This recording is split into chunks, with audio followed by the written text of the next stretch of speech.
Now give the floor to Mr. Roger Waters. Here I am. Madam President, Excellencies, distinguished members of the Council, ladies and gentlemen, I feel profoundly honoured to be afforded this singular opportunity to brief Your Excellencies today. With your forbearance, I shall endeavour to express what I believe to be the feelings of countless of our brothers and sisters all over the world, both here in New York and across the seas. I shall invite them into these hallowed halls to have their say. We are here to consider possibilities for peace in war-torn Ukraine, especially in light of the aforementioned increasing volume of weapons arriving in that unhappy country.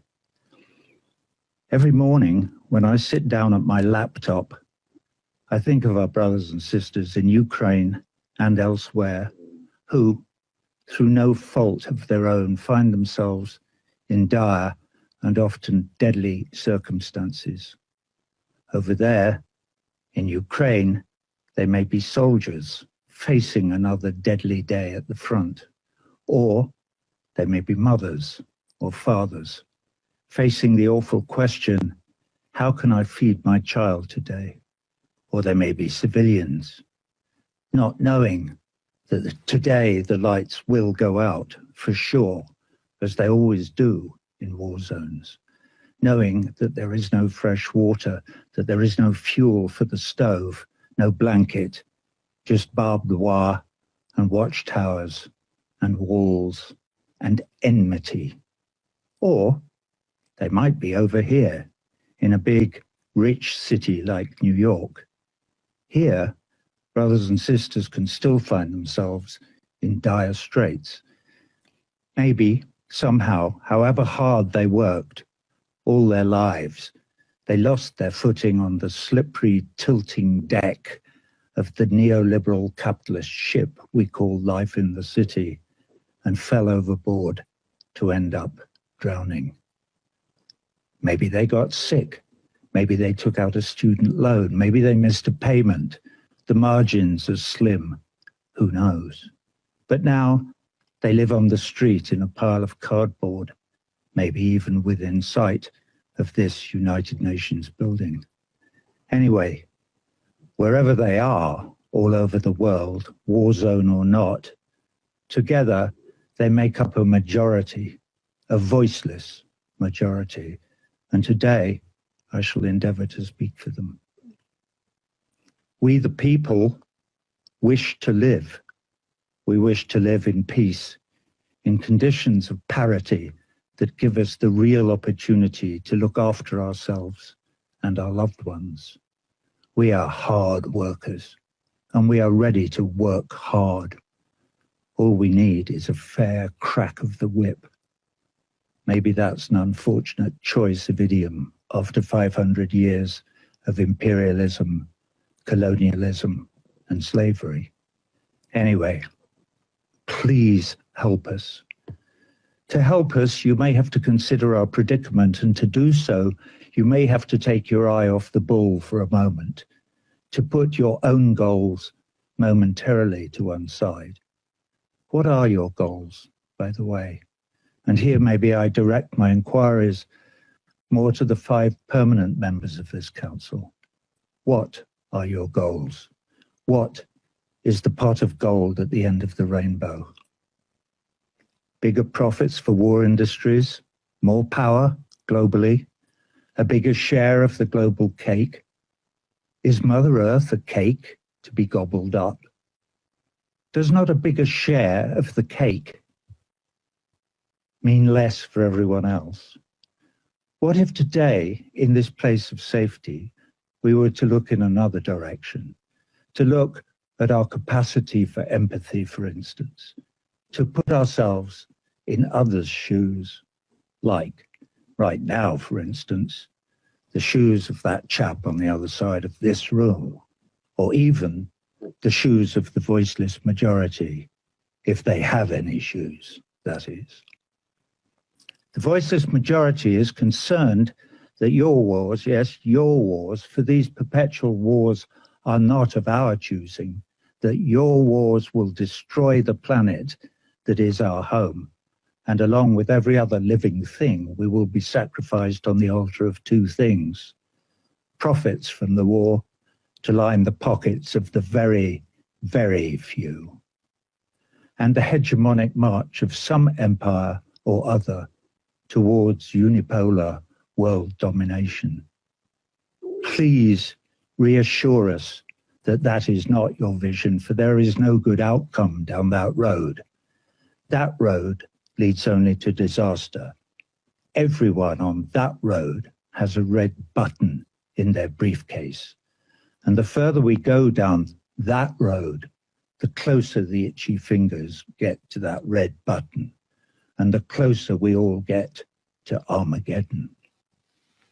Look across the room. At this level, we're all wearing the same shoes. Excuse me. So, back to Ukraine. The invasion of Ukraine by the Russian Federation was illegal. I condemn it in the strongest possible terms. Also, the Russian invasion of Ukraine was not unprovoked. So I also condemn the provocateurs in the strongest possible terms. There, that's got that out of the way. When I wrote this speech yesterday, I included an observation that the power of veto in this council only lay in the hands of its permanent members, and that I was concerned that that was undemocratic and rendered this council somewhat toothless. This morning, however, I had a revelation upon waking. Toothless. Maybe toothless in some ways is a good thing. If this is a toothless chamber, I can open my big mouth on behalf of the voiceless without fear of getting my head bitten off. How cool is that? Anyway, I read in the paper this morning some anonymous diplomat quoted as saying, "Roger Waters to address the Security Council. Whatever next? Mr. Bean? Ha ha ha." You know what they're like. Anyway, sorry. For those of you who don't know, Mr. Bean is an ineffectual character in an English comedy show on television. So it's a penny to a pound.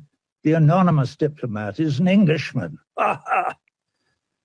Thank you, sir. Anyway, I think it's time to introduce my mother, Mary Duncan Waters.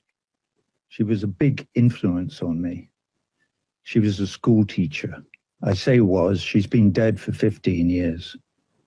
My father, Eric Fletcher Waters, was a big influence on me too. He too is dead. He was killed on the 18th of February, 1944, near Aprilia, near the Anzio bridgehead in Italy. I was only 5 months old. So I know something about war and loss. Anyway, back to my mum. When I was about 13, I was struggling with some knotty adolescent problem or other, trying to decide what to do. It doesn't matter what it was. I can't remember anyway, but my mum sat me down and said, "Now listen, you're going to be faced with many knotty problems during your life, Roger. And when you are, here's my advice. Read, read, read. Find out everything you can about whatever it is. Look at it from all sides, all angles. Listen to all opinions, especially ones you don't agree with.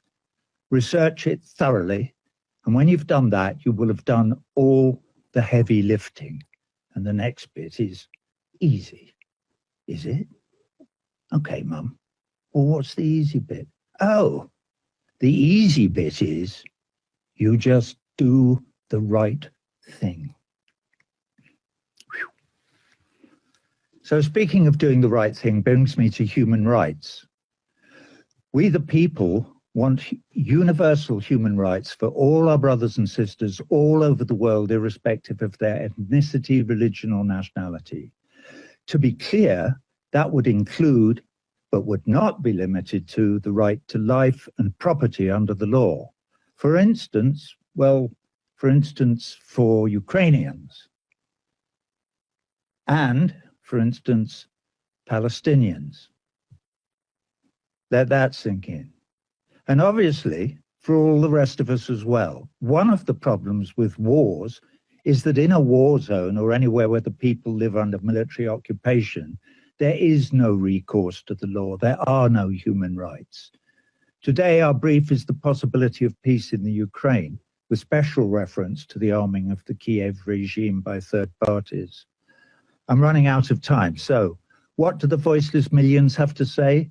They say, thank you for hearing us today. We are many who do not share in the profits of the war industry. We do not willingly raise our sons and daughters to provide fodder for your cannons. In our opinion, the only sensible course of action today is to call for an immediate ceasefire in Ukraine. No ifs, no buts, no ands. Not one more Ukrainian or Russian life is to be spent, not one. They are all precious in our eyes. So the time has come to speak truth to power. You all remember the story of the Emperor's New Clothes. Of course you do. Well, the leaders of your respective empires stand, in one degree or another, naked before us. We have a message for them.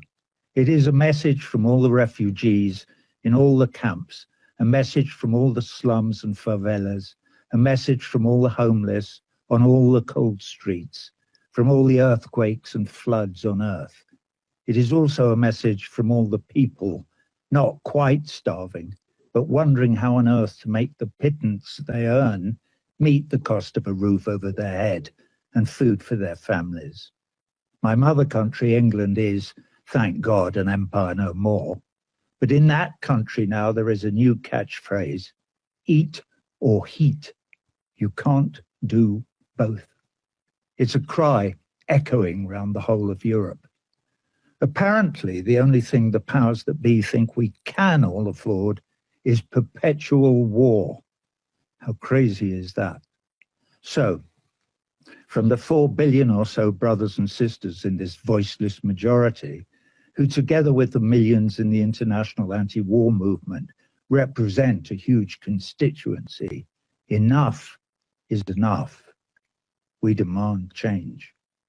President Biden, President Putin, President Zelensky, USA, NATO, Russia, the EU, all of you, please change course now.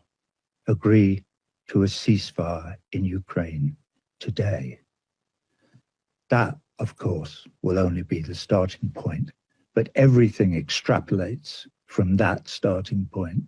Imagine the collective global sigh of relief, the outpouring of joy, the international joining of voices in harmony singing an anthem to peace.